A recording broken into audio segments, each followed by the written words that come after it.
Welcome back. Magic Ulfric on his magic carpet. I really want to play with this more now. I don't know. I feel like most of the series we should be on the magic carpet. This is a travel toy. There's a few of them. One of them lets you tunnel in the ground. One of them lets you, like, float on electricity.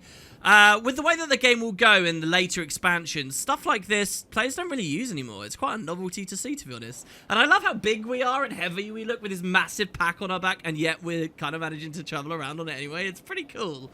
Alright, so the current state of the story is we've learned a lot about what happened. They were definitely sabotaged. There was definitely an intruder. It seems like just one. A good fighter. A soundless Sylvari. But why and what the Zephyrite are doing, we have no idea. Why they were flying in this direction. And they seem guilty of something. I don't know. They seem like they expected to be attacked. They had hired guards.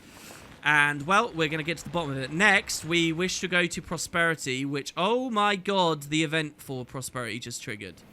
Oh, I don't know whether Ulfric's going to be able to do this. Damn. Okay, so this is the mining town. If we played this patch when it was new, like it would first come out, if we could get in a time machine, you would not see any vines here. The story would be just that it's a town and it's okay, and there'd be people to talk to.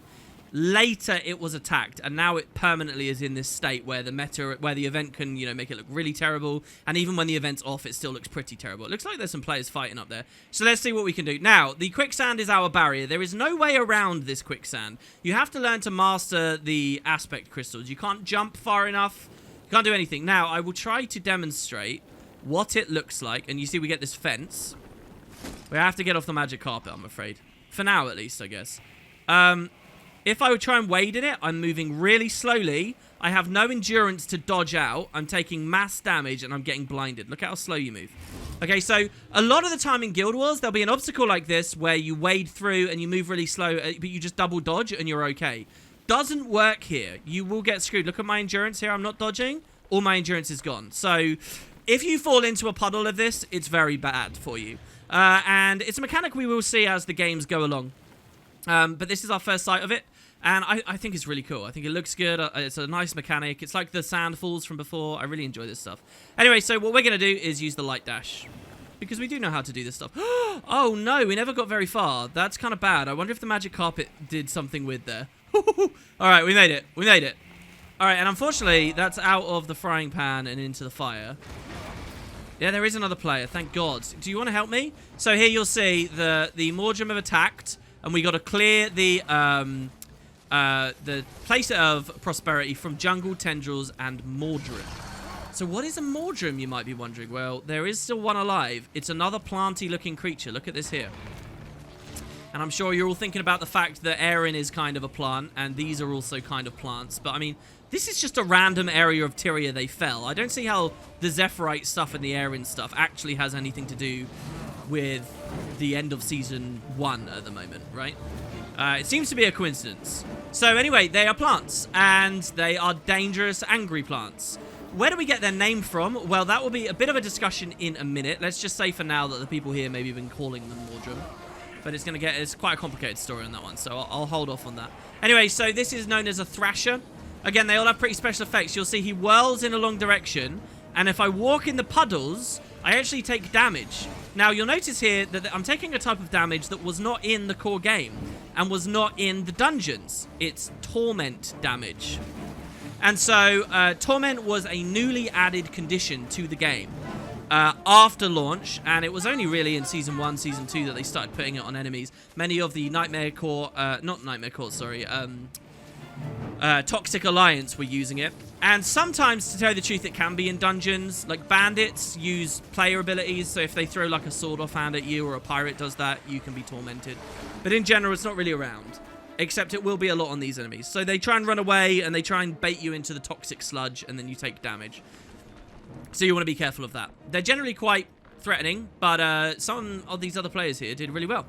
And, well, they've cleared them away for a second. So, it doesn't look very good, but some people are kind of around here. And, well, what do we see? Some of us ran into the mines, but so many are dead. Prosperity is gone. Just gone. You should take cover too. I find it interesting that the way that this story is written is that this whole beat we're in right now, where we're on investigation, could totally work in a bustling town that's filled with people, as it originally was, or sort of a waste. It kind of works anyway, and you'll see why. So here we get Dabina. She says, stay alert. These vines swing all over the place. You can end up impaled on one of the thorns. I'm staying close to the well, so I can take cover if I have to. And yeah, there is a well here. Now, an interesting thing about this well, if we climb into it, you will find on our magic carpet. Hold on. Let's just prepare for combat. No. There we go. You will find on the floor in there, now I may have to zoom in here, there is a lost coin. Now that is a specific like 3D model with a cool imprint on it. You're not going to see it once we pick it up. It will disappear and it won't be an item that we can look at. You know, inventory items in Guild Wars 2 are just, you know, user interface. But that's a proper coin, right? We collect it. And you'll see there is a special achievement right here called the Coin Collector Prospect Valley. So when you spend those gems and you unlock this patch, it's not just the story, but there's a ton of content within it, like these achievements that you have access to now. Beforehand, this dry top section would have been completely closed. We wouldn't have been able to do anything. But you see there's a bunch of achievements, and this is one of them. All over the valley, there are these lost coins. And they're all labeled. There's 30 of them. Now, one thing that ArenaNet's not very good at is sometimes you'll get hints and tips as to where to find stuff. And other times you'll get nothing. Here, early on in the season, they kind of give you nothing. So, it's one of those things where if you... let me say, this is fun if you really do commit to it. If you have, like, a couple of friends, it's an MMO, and you all, like, search together, and you just tell each other what coins you found, this could be really fun to do. If you're alone, and you just want it done really quickly, it's going to be frustrating and boring and annoying, and you'll probably want to go to the wiki to just find a guide. So that's kind of your choice. The wiki will always have all the information about where these are. I'm not going to be doing all of these, but when I know that there's a coin nearby, I'll show it to you guys. And yeah, one of them's in this well. And climbing out of the well is probably the more fun experience here, because there's actually very precise little things you can get on to get out. And there's a giant Norn, that is not easy. I also love the water bucket there. Alright, so yes, the idea of these threatening vines that will lash out at us and snap at us if we get near them is pretty nice, right? Because they look like they do move fast. What do you know? A new face. Yeah, hello. So lots of people are in the mines. The town itself is screwed. Look at this. Look at that Asura there, strangled on the vine. There's a lot of really grotesque and gnarly little things in the environment here. Look at him. Oh, my lord. And again, a lot of people don't really appreciate the small details in Prosperity because they're just here looking for coins. There's like loads of coins hidden around. If you can find some Zephyrite crystals and like climb to the right area, like there's one up on that balcony all the way up there. Can you see that? Lost coin. But you have to find the way to be able to get up, right? You need to do the specific jumps or find a crystal of the sky somewhere, like this one here, right? And then you would run over there and you'd climb up and you'd go like so. Wow, this is really weird. Okay, we were kind of still on the carpet even though we weren't. You got all the shattered indoors. So these poor people, it's like there's two tragedies here. There's three tragedies. There's the destruction of the Lion's Arch and the fallout of the Scarlet stuff. There's the airships getting shot out of the sky. And there's these poor people. I want more to talk to. Now, there is a room just over here, as far as I remember, that should have someone alive. Here you go. There's a barkeep. His bar's obviously blown up now. Yes. He says, gone. All gone. I'm ruined. And we say, what happened here? Giant vines and hostile plants tore this place apart. They killed most of my regulars. I'm sorry this happened to you. They've got the bottles. You can actually read the text on them. Now, once upon a time, there was a quaggan here. Can you see this quaggan dead on this vine? I believe that when the town first was in the game, you could speak to this quaggan, and he was a beggar. He was like an outcast. He was a bum. He didn't have a job or anything or any money. And you could just give him money. It was like geodes or ambrite or just straight up gold. And he'd say, ooh, thank you. And that was it. Like, you see it in a video game, you're like, I want to give this guy a thing. And then there's no reason to give him the thing. Like, none. There was no achievement. There was no further purpose to it. It was just throwing good money after bad. And it was just a fun little thing, the devs kind of saying, look, sometimes you don't get rewarded for your generosity, which was cool. A lot of people thought, oh, maybe the quaggan will have something in a later patch. And then the later patch came, and this place got attacked by the vines, and the quaggan's dead. I'm pretty sure that's the story anyway. You'll find that there is a similar quaggan, maybe the same quaggan, only in undead form, at all of the festivals. I'm sure people will fill me in on the comments there. But yeah, there you go. That is the corpse of a quaggan that I'm pretty sure was a beggar originally, and you could just throw money at. There are many situations where you can do that ever since. Anyway, so yeah, we've got enough being a tourist looking at the dead. Look at the flowers on the roof there. And, well, the story is telling us that searching the town... This is what I'm trying to do. I'm trying to give you an experience of searching the town, guys. That, actually, there's this building here, which is open. Now, something pretty cool. Look at the minimap. As we walk in, it zooms in a little bit for us. And you will find... oh, wait, no, maybe not this room. I don't think we're meant to be in that room yet. Let me come up here instead. Why is that door open? I swear to God, we're not meant to be in there. Purge that from your memory. You'll see in a second. This body here is what we want. This merchant has a single stab wound in his chest that looks just like the one on the Zephyrite found on the crash site. See, I think initially when you came here, the townspeople would have just led you to this. So we can leave. That's one person. And now, well, we want to move on, and we're going to go to the mine. I guess we're going to the mine right now because we've been told that everyone left alive is in there. Hey. This guy, Gigor, says, oh, gods, look what it did to him. That could have been me. What are those things? And yeah, he's like screaming in agony. Jesus, look at that. That's actually quite good. That's quite a good expression there.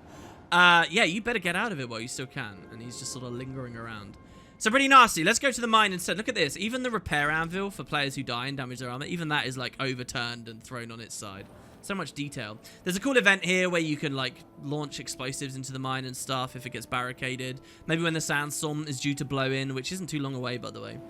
But here we get the mine. This is one of those beautiful places. Once again, I always love it. Where ArenaNet play with the lighting, where it gets genuinely dark, and you're like, oh my god, what have I got? Needless to say, there are lost coins in here that you can find. You can actually go spelunking pretty deep. If you look on the map, it's this huge chamber here, going off, you know, to the north. That'll be an adventure for way later. Don't you guys worry about that. For us, for now, though, if we stay roughly to the light here and move on up, you will find Alana. And she says, listen, I don't want any trouble. I saw what happened to that merchant. Okay, so before the plants attacked, you saw this guy get assassinated? You're talking about the dead merchant we found in town, aren't you? Yes. And there you go. That's a bit awkward. How did we end up here? I think it's because of the two patches coming together. Yes, I was there when he sold supplies to one of those Zephyrite. And not an hour later, he turns up dead. Killed just for crossing paths with that man. Okay, so he sold supplies to the Zephyrite, the Master of Peace, as he ran away, maybe? Please, we're trying to find that Zephyrite before the merchant's killer can catch up with him. Yeah, he sure was in a hurry to get himself out of town. It looked like the Zephyrite was heading west, out towards Spur Bend Canyon. Now, just some broad global Guild Wars 2 lore. Whatever is off the map here, we genuinely don't know what it is. I mean, the Order of Whispers had that big globe that kind of shows you that there's a coast. And the Dermond Priory can kind of give you hints that there's a coast. We get a sense from Guild Wars 1 that there's a coast over there, but we really don't know any civilizations or anything. So the idea that the Zephyrite are just flying off is one thing, to believe that there might be some civilization nearby, but we've never heard of one. It's surely not that close. There's just a coastline there, as far as we know. So the Master of Peace crashes here. Presumably, they're not going to get over the open ocean beyond that coast. Why is he still moving west? There's nothing here except desolate, barren lands and the heart of the lost Maguma jungle. There's nothing there. And yet he keeps moving. He's moving into the vines. That's weird. So, he was going out west. All right, thank you very much. It sounds like he was fleeing the canyon. Maybe he just doesn't know where he's going, like Marjorie said. He doesn't know the area, right? Something's not right with the mine, but I can't put my finger on it. It's not stable. Maybe you should go outside and look around. Well, with those giant vines everywhere, these gargantuan, titanic, moving vines, I certainly wouldn't want to be in any kind of ground. It feels like stuff can burst up anywhere, anytime. Now, there is a point of interest deeper in. I think we'll come back to this mine later, though, so don't worry about that too much just for now. So, Spur Bend Canyon. Let's have a look. Now, that is just near the waypoint we were at before. We don't even need to waypoint. We can move along. So, let's just travel over here. So you guys are going to see a sandstorm at night now. I think we lost our magic carpet at long last. I don't think it's there anymore. What a shame. That was quite short-lived. It is a real novelty I could get. But again, that's like, do I want to buy a Living World episode or do I want to buy the magic carpet to ride around on? Now would be the time to do it. I'm going to get too tempted the more I think about it. Gods, what a mess this is. So, also, you will see that there's hero challenges on the map. There's all kinds of things. And in fact, here as well, we get this paper scrap,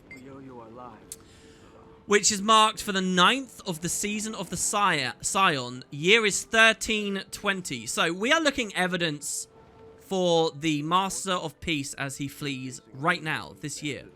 But this year is 1327. This is from 7 years ago. Now, what did that Zephyrite tell us a second ago? That they got their powers from Glint's body many miles away in the Crystal Desert. You know, the game hasn't even taken us anywhere remotely near the Crystal Desert. That's where the novel was, right? So basically, Snaf dies there, everything happens, Destiny's Edge breaks up, they all split apart, and then the Zephyrite go and find the crystals. 7 years ago. That's this year, 1320. And the message says, as we approach the battlegrounds, we've stopped conversing about anything non-essential to our survival. We're too exhausted to do anything but plod onward. It's as if the wind, sun, and weather were conspiring to slow our progress. The words have mostly faded from exposure, but angrily scrawled in the margin in unique handwriting is the single word, him. The newer handwriting matches the saboteur's. So, wait, where did we get the saboteur's handwriting from? Oh, there you go. Another friggin' sandstorm blowing in. No more beautiful look at the stars here. So, what I will note, guys, is these paper scraps, I think there's multiple of them around the map. When the patch came out, and during Season 1, there was actually a short story released on the blog post where you got little snippets of what the Zephyrite were doing as they went to recover Glint's body. There's nothing really essential in the short story. It just talks a bit about their history as the descendants of the Brotherhood of the Dragon, grabbing, you know, this stuff and then taking to the skies. That's pretty much it. But this first thing you're reading here, that is what that's from. And then we realize that it's the Master of Peace and someone doesn't like it. So the saboteur is definitely on this way. And I quite liked this because at this point in the game's development, ArenaNet were putting a lot of fascinating stories and information about Guild Wars only on the website and only in the blog posts and stuff. They weren't putting it in-game. It was kind of that Season 1 issue, right? Where it wasn't all coordinated, put in the right place. So people like me got a kick out of it. You know, I was a big nerd. I was enjoying it, and I made videos about it. Hell, you could go watch that video as well after this if you like. But the thing is, a lot of other people weren't getting them. So I really appreciated that when Dry Top came out, we could find these scraps. Look, here's another one, and we get another bit of the short story. So players in-game are getting the detail. An air of solemnity rises from the sand in waves like the shimmer of heat, making it difficult to breathe. And though we would be finding it difficult to breathe right here, right now, in this desert, we're talking about a totally different one 7 years ago. We're talking about the Crystal Desert right now. This is not the first time the Zephyrite have been to a desert. They very deliberately went to one. This one obviously was not intended. Continue reading. This is where Destiny's Edge confronted the Crystal Dragon, and where our protector died, the protector being Glint, died defending us from her elder kin. I imagine I can see the crystalline remains of her corpse from here. So, what's interesting is we're now talking about Kralkatorrik a lot, which is one of the other Elder Dragons, the biggest, newest threat to the world, really. The major antagonist for Destiny's Edge. You know, Zaitan almost feels like a side story compared to Kralkatorrik that has so much stuff to do with Destiny's Edge, right? And now we're dealing with this. What has this got to do with Season 1? And these vines. This reads like a page from a Zephyrite history book. Yeah, and so not only do the devs strew some of these around, but they actually ask you to find some for the main story too, which is nice. Alright, so another Crystal of the Sky as we try to climb. Come on, Ulfric.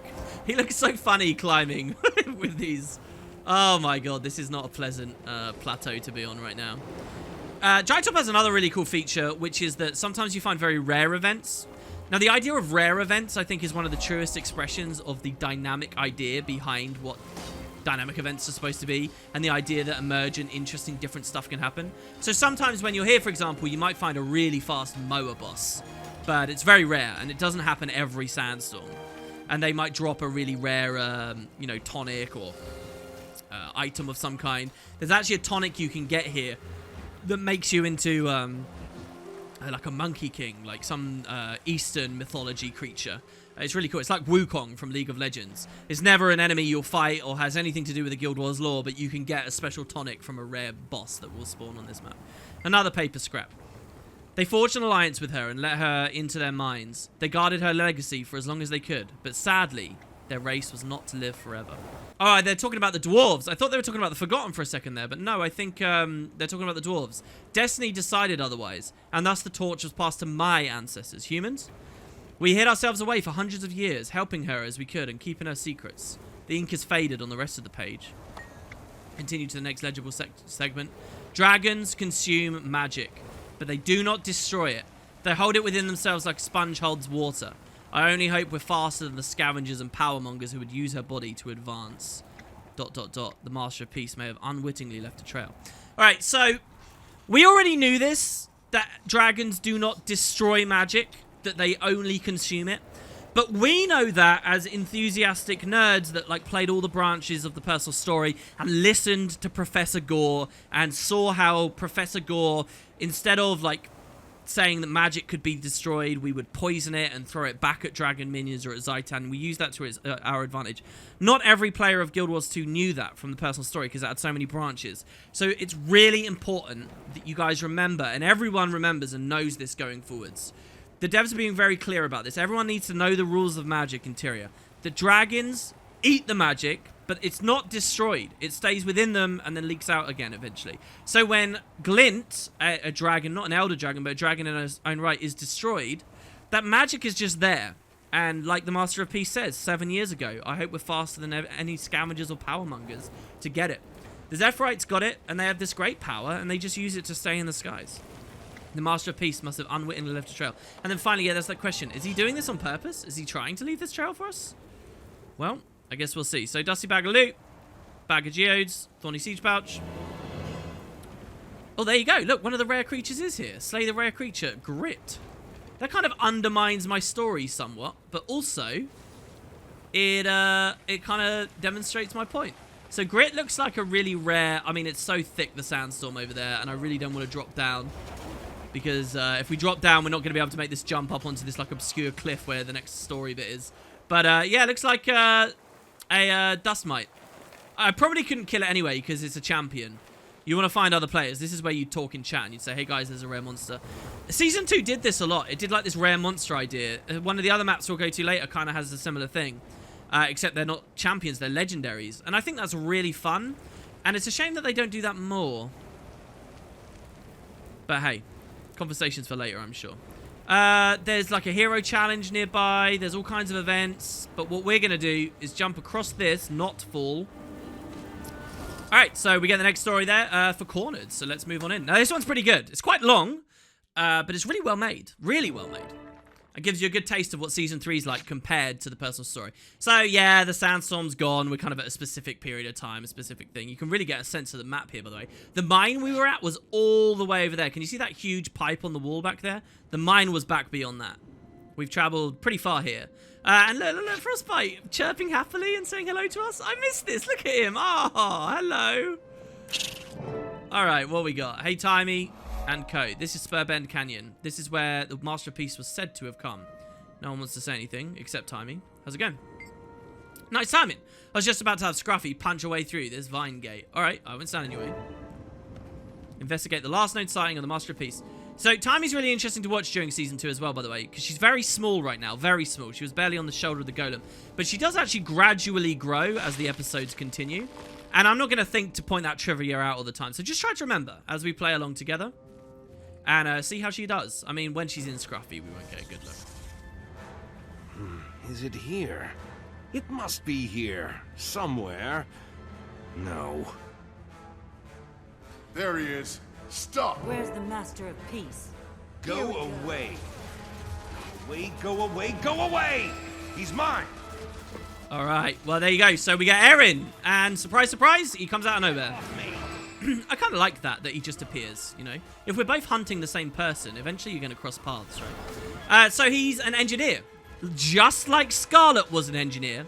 He's using explosives and stuff, though. I think Timey's not going to like that. He's using, like, grenade kit here. You'll see he has a break bar that we could try to break. I don't really have too much for that, though. So I'm just going to try and hit him as much as possible. You also notice he's getting hit really hard because he does have our full team on him.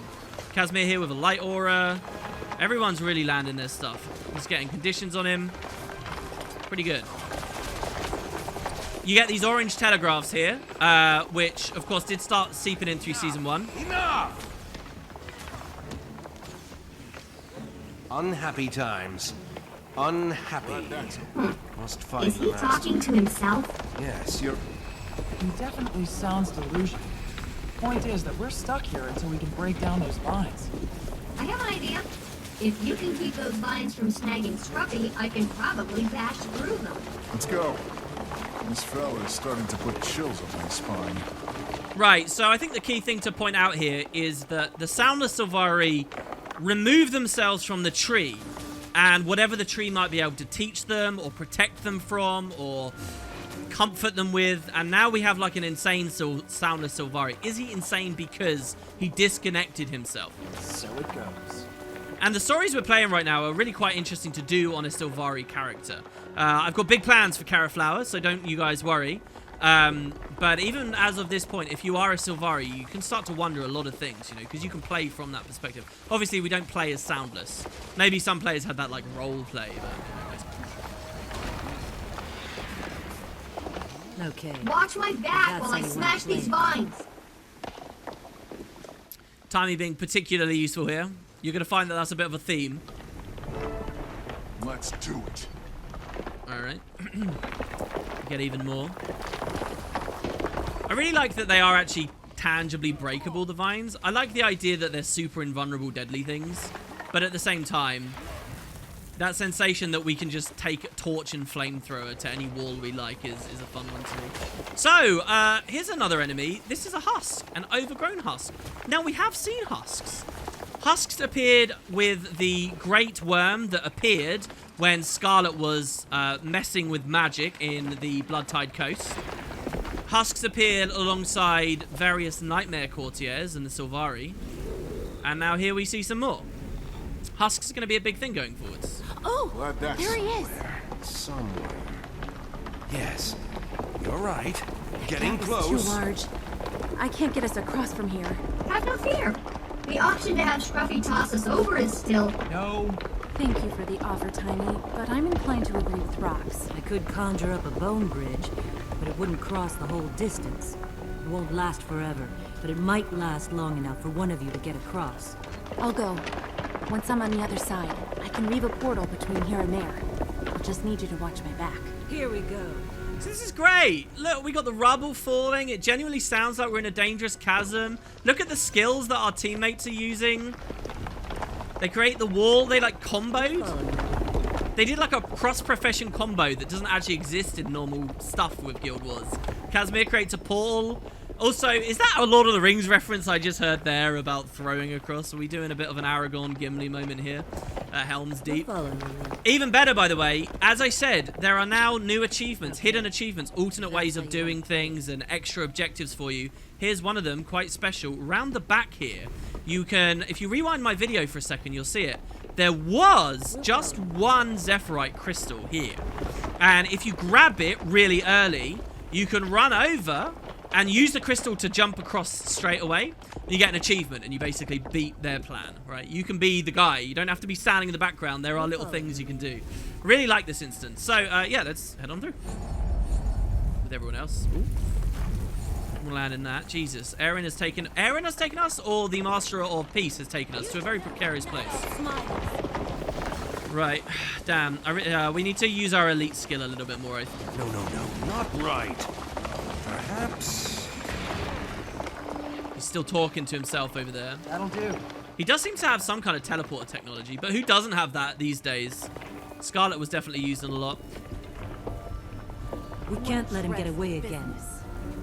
Asura made stuff as well. Didn't Kudu have his own personal teleporter in the main story? By the way, we are a year ahead now. If you check it out, the main story took place in 25. Stop what you're doing right this minute. Not on your life. Though perhaps on your death. I will continue and I will be victorious. Living World Season 1 was last year, and we're now another year ahead again. Alright, so another phase of battle with Erin. Let's just get our pet in here. Okay, so what's he doing here? Throwing grenades, shooting, dodging. Oh my god. Okay, so he teleports around and drops big bombs whenever you follow him. So it's a good thing we're playing a very ranged heavy build at the moment, because it means we can stay away and not get impacted by that stuff. I can guarantee all of these yellow rings, they would be very dangerous. Hey, perhaps this will help. So he's got some kind of a shield here, and Casimir here has thrown some crystals. Remember Marjorie could move crystals earlier? Casimir's now thrown them, so I can pick it up, and if I'm quick, I can use the 2 on him. Dude, it didn't work. Perhaps this will help. Let's try it again. There we go. And we can knock him down. Oh, he's taking it farther away. Don't let him escape. You waste my time.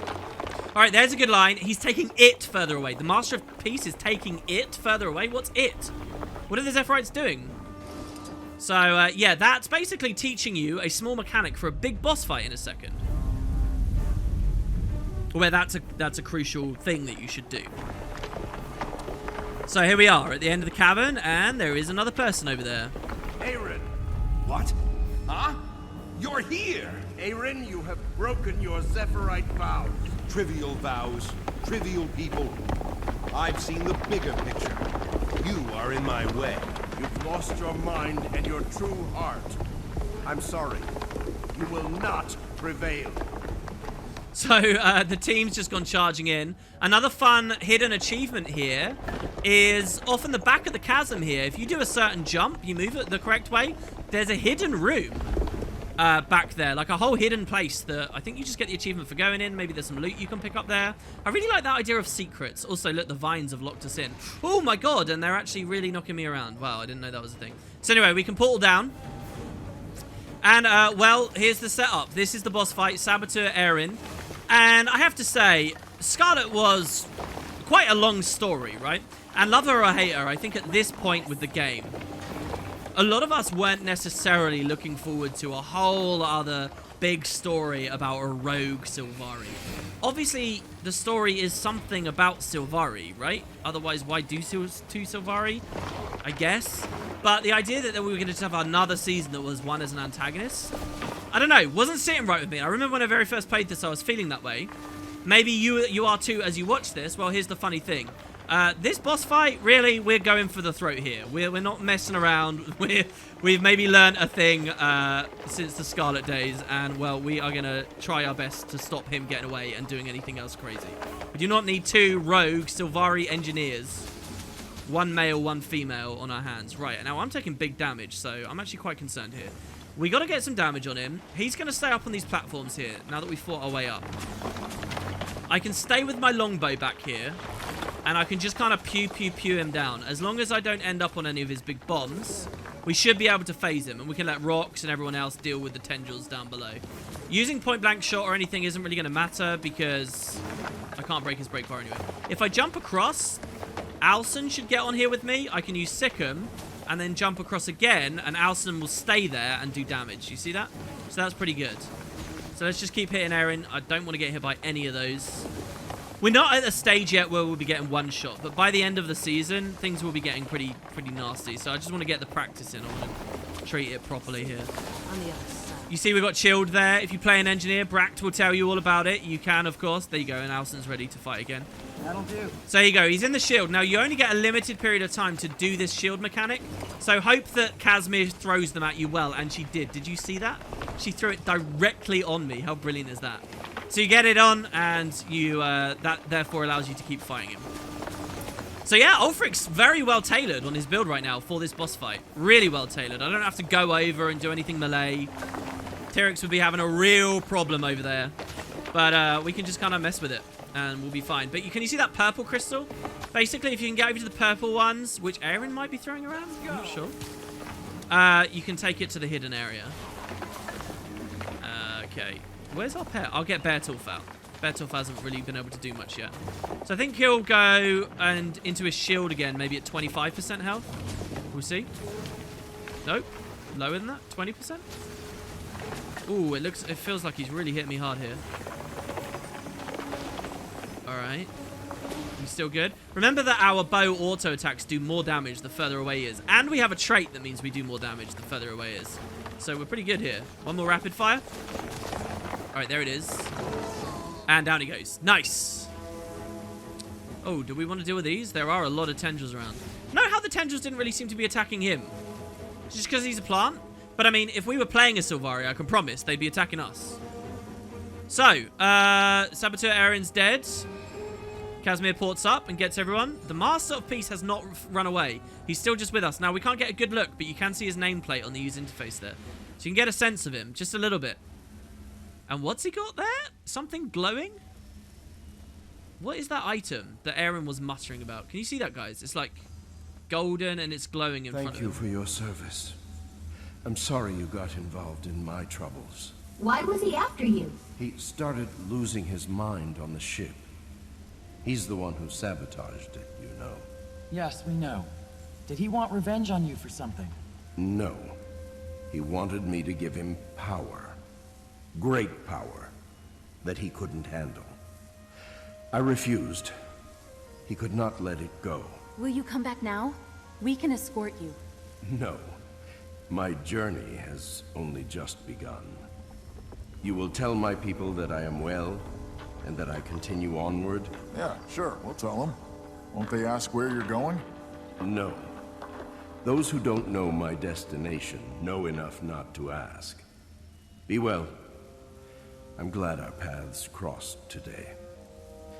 This is really quite... And look, he takes it and he runs off. This is quite an exciting scene. That moment there, very casually, very subtly, just kicked off a chain and like a thing that is persistent right through till today. People who have played all the game, all the way through, up to the most recent story, and have seen like some of the events that happened recently, you just think about that power he's talking about. What is that great power? Well, we don't know right now, but believe me, guys, he's not joking. That's some serious power. And it really defines what the Guild Wars 2 story will be about. We're kind of at the start here. Tip of the iceberg is a good description. Hey, Marjorie. We should check his body. Aaron's body? Okay. I want to know everything there is to know about him. He came through Prosperity. Maybe some of us should just go back there and see who else saw him. Great idea. Maybe he said something to someone there? Yeah, because he's dead. We can't ask him questions now. I'll go back. Well, what's the difference between these? I don't know. Is there other purple crystals there, by the way? No. So you have to do it in the boss fight if you want that bonus. You never know. We still don't know why he was so intent on killing the Master of Peace. I have to confess, his insane ramblings reminded me uncomfortably of Scarlet. Me too. Do you think he was an ally of hers? It's possible, but he didn't mention her specifically. And we don't... Well, how much do we really know about Scarlet still? Even though she's dead, I've got a bad feeling. I was deeply unnerved by him. All I could think about was Scarlet and Lion's Arch. What if Scarlet was the tip? Oh, they said it again, and I said it. Oh, we're overusing it. What if Scarlet was the tip of the iceberg? Search the saboteur's body for clues. Llama hair and a few bits of straw are stuck to Aaron's clothes, as if he slept in a barn or an animal pen recently. Prosperity has some farm animals. I should talk to someone there. A slip of paper is sticking out of a pocket. Pull out and look at it. This piece of paper's torn. The lettering is frantic and only partially legible. The left half of the paper is missing, but the remaining piece says, "Leader will die. The rest will fall in line. We will not fail." The rest is unreadable. There's more errands. Well, it seems the Master of Peace was expecting him. And it would be weird to be working completely alone. So, there you have it. Now we're getting taught about keys. Have I really not been taught about keys in the game so far? So, what just happened there was I collected a key. On the map during the Sandstorms, you can open chests. And here in our inventory, you can see you can find the keys. So, there are all kinds of keys in the game as we go along. The very first type of key you ever find is on this map. It's a Zephyrite lockpick, used to open buried, locked chests in Drytop. These chests are only visible during Sandstorms. The chests can contain armor, weapons, rare skins, recipes, amberite, and more. So yeah, they're really rewarding to get. When the Sandstorm blows in, you can do events to keep tearing the map up and find new vendors and, you know, just do events and get rewards. But also there's these chests which we can keep an eye out for. And we now have 3 lockpicks of the Zephyrite to see them. So that's cool. That's a nice little reward there. And that's the same dialogue again. Does anyone have anything else to say? Marjorie, maybe? Nope, we already did that. Timey looks like she wants to speak. I know what you're thinking, but you're wrong. This criminal was nothing like Scarlet. Oh, okay, so we're not drawing comparisons. She has had vision. This guy was just pitiful. Explosives, really? Those went out of style in the 1200s. So, wait, how many years ago is she talking about? Oh, ages ago. She says they're 100 years out of date. Okay. Nevertheless, they both killed a lot of people. I know, and that's very sad and evil, but still, comparing him to her is like comparing a farm bull to a steam minotaur. I think you may be biased. Not at all, I'm quite logical in my methodology. On a point-by-point basis, the nodes simply do not add up to a significant degree, and... Okay, I get you. I really like Timey as she is like this, when she's a bit young and she's...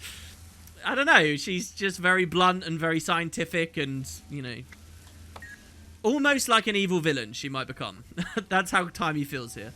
Unfortunately, Rox and so on don't really have too much to say. But they have it. So we're going back to Prosperity now, and we're just seeing if we can find out a little bit more about Aaron. Because how the hell does this help us against the Master of Peace, who's ran off again, and we have no way to get closer to him? Night has fallen, and yeah, I will leave that one there, guys. So thanks very much for coming along on the adventure with me today. Maybe next time I'll get a magic carpet. That would be pretty cool. So cheers, everyone. Hope you enjoyed. We'll look up some other pets, maybe, that we can get. New builds. It should be a lot of fun. See you next time.